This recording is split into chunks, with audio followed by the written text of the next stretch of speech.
I need for you to fetch me a book. It's a journal written by a former professor here at the university. He means he wants us to steal the book. Royce had picked up what looked to be a 6-inch incisor from a bear and was rolling it between his hands.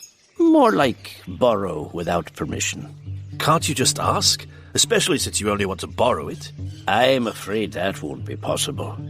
First, it would be heretical to read this book. And second, the owner doesn't lend his things. In fact, the owner has lived his entire life sealed off from the entire world. Who are we talking about here? The head of the Nephron Church, His Supreme Holiness, the Patriarch Nilnev. The Patriarch? The Patriarch? The old man didn't look amused. At last count, there was still just the one.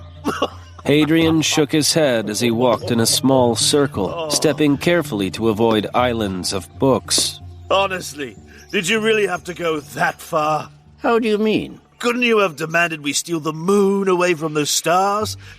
Why not request I help abduct the daughter of the Lord God Maribor? Maribor doesn't have a daughter. Oh, well, that explains it then. Royce smiled. I'm starting to like him. And I don't trust you. Royce nodded approvingly. That's the smartest thing I've heard you say yet. You might be right, old man. I think I've already been a good influence on him.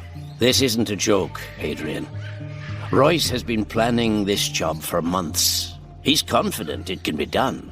It can be, but by me alone. I hadn't been counting on anyone else, and certainly not him. It has to be with Hadrian, or not at all.